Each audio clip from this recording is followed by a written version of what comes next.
இந்த வீடியோவை பார்க்குற எல்லாருக்கும் வணக்கம். இன்னைக்கு என்ன செய்ய போறோம்னு நினைக்கி ஒரு பீட்ரூட் பொரியல் தான் பண்ண போகிறோம்.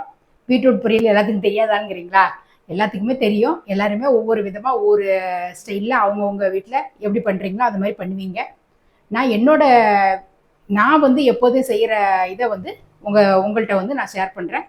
நீங்கள் அதை மாதிரியும் ஒரு தடவை செஞ்சு பாருங்கள்.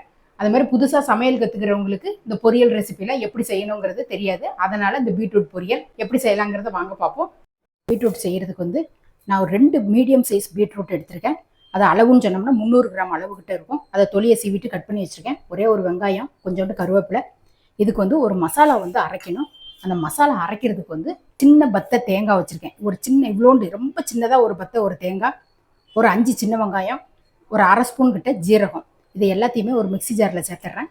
அது தண்ணிலாம் எதுவுமே ஊற்றக்கூடாது. அப்படியே ஒரு 2 சுற்றி அப்படியே கொஞ்சம் குறப்பாக இருக்கும். 2 சுற்று மட்டும் சுற்றி எடுத்துகிட்டு வந்துடலாம். இப்போ நான் இந்த வெங்காயமும் தேங்காயும் ஜீரகமும் போட்டு இது பண்ணேன் இல்லையா, இந்த அளவுக்கு இப்படி குறன்னு இருக்கணும். அந்த அளவுக்கு நான் அரைச்சி எடுத்துகிட்டு வச்சுட்டேன். வைக்கிறதுக்கு ஒரு ஸ்பூன் கிட்ட எண்ணெய் விட்டுருக்கேன். கடுகும் உளுந்தும் நான் 2 கலரி வச்சுருக்கேன். அதனால் கடுகு உளுந்த பருப்பு 2 சேர்த்துட்றேன். கருவேப்பிலை, இது வெங்காயம், அடுத்தது பீட்ரூட்டு, ரெண்டையுமே ஒன்றாவே சேர்த்துட வேண்டியதான். இதோட ஒரு 1/4 டீஸ்பூன் மிளகாய் பொடி, வெறும் மிளகாய் பொடி தான் நான் சேர்க்குறேன். கொஞ்சமாக மஞ்சள் பொடி, இந்த ஒரு 1/4 டீஸ்பூனுக்கு கொஞ்சம் கூடயே இருக்கும் கல் உப்பு. இதையும் அடுப்பை இந்த டைமில் நல்லா ஸ்லோவாகவே வச்சுக்கோங்க.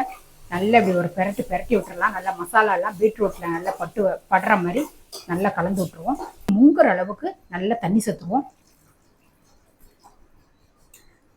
அந்த பீட்ரூட்டுக்கு மேலேயே தண்ணி நிற்கணும், அந்த அளவுக்கு தண்ணி சேர்த்துருவோம். சேர்த்துட்டு நல்லா தண்ணியோட நல்லா மிக்ஸ் பண்ணி விட்டுட்டு நல்லா தட்டை போட்டு மூடி விட்டுருவோம்.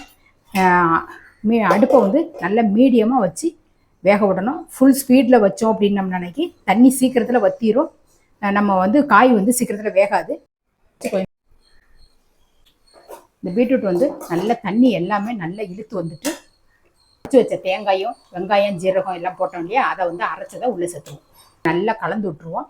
நல்லா விட்டுட்டு சும்மா ஒரு செகண்டு அப்படியே மூடி வச்சு இது பண்ணோன்னு நம்ம நினைக்கி அந்த வெங்காயத்தில் உள்ள பச்சை வாசனை மட்டும் கொஞ்சம் போகிற அளவுக்கு ஒரே ஒரு செகண்ட் அப்படி மூடி வைப்போம். பீட்ரூட் பொரியல் ரெடி ஆயிடுச்சு. அடுப்பு ஆஃப் பண்ணிட்டேன். பீட்ரூட் பொரியலை செஞ்சு பார்த்துட்டீங்க. இதே மாதிரி தான் நானும் நீங்கள் எல்லோரும் நிறைய பேர் செஞ்சுருந்தீங்கன்னு சொன்னீங்கன்னா இந்த மெத்தடில் தான் நாங்களும் செய்வோங்கிறத கீழே கமெண்ட் பண்ணுங்கள். இது என்னோட மெத்தடில் நான் உங்களுக்கு சொல்லி காட்டியிருக்கேன். இதை நீங்களும் ஒரு தடவை செஞ்சு பார்த்துட்டு எப்படி இருந்ததுங்கிறத கமெண்ட்டில் சொல்லுங்கள். இதே மாதிரி அடுத்த ஒரு சூப்பரான ஒரு வீடியோவில் நான் உங்களை சந்திக்கிறேன். நன்றி, வணக்கம்.